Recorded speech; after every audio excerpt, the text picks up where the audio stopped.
Iš tikrųjų, kai kalbam apie pirmąjį pasimatymą su vaikeliu, kuris į pasaulį atėjo anksčiau laiko, kartais lauktai, kartais netikėtai, gali apimti daugybę labai skirtingų jausmų, bet pirma mintis, kuri šauna į galvą, tai kad šitas pasimatymas buvo atimtas iš mamos.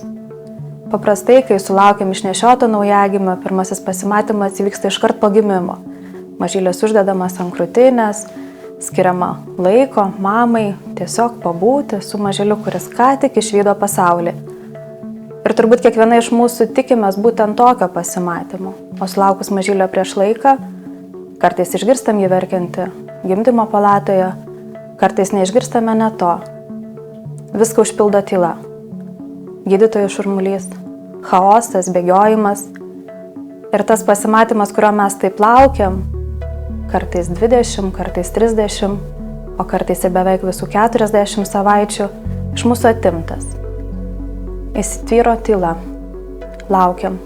O kadagi bus tas pasimatymas?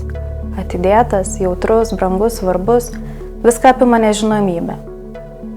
Pasimatymas pagal grafiką turbūt dar ir tai būtų galima pavadinti.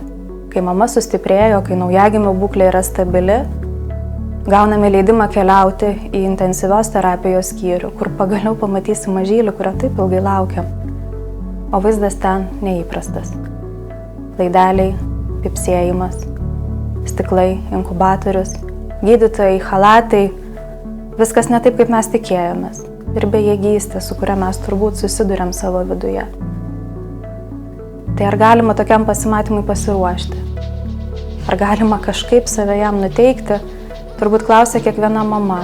Kartais laiko tam yra, kartais ne, bet ko galima bandyti ieškoti, tai pastiprinimo savo. Pastiprinimo apie tai, kad vis dėlto tai pirmas mano pasimatymas su mažyliu. Ne su laideliais, ne su intensyvios terapijos skyriumi, ne su inkubatoriumi, o su mano vaiku. Akimis, rankytėmis, piršteliais, šypsena, nosytė. Mes jau tada, net kai mažylis apraizgytas laideliais, galim matyti jį, o ne aparatus, kurie palaiko jo gyvybę. Pagrindinis patarimas, kurį aš duodu, leiskit savo suskirstyti šitą pasimatymą. Pirmąjį gimdykloje, antrąjį intensyvios terapijos skyriuje, kai rastumėt vietą mažylio pėdutes, rankytę, skruostus, bet ne laidelius. Galbūt gydytojai leis paliesti, galbūt gydytojai leis paniūniuoti, galbūt gydytojai leis tik uždėti rankas ant inkubatoriaus. Bet kita dalis laukia visai netrukus. Momentas, kai galėsim priglausti savo kūdikį su laideliais, kai gydytojai leis kenguruoti. Ir turbūt tokiu būdu aš ir skatinu pasiruošti, kad mūsų pasimatymas bus suskirstytas į kelias dalis.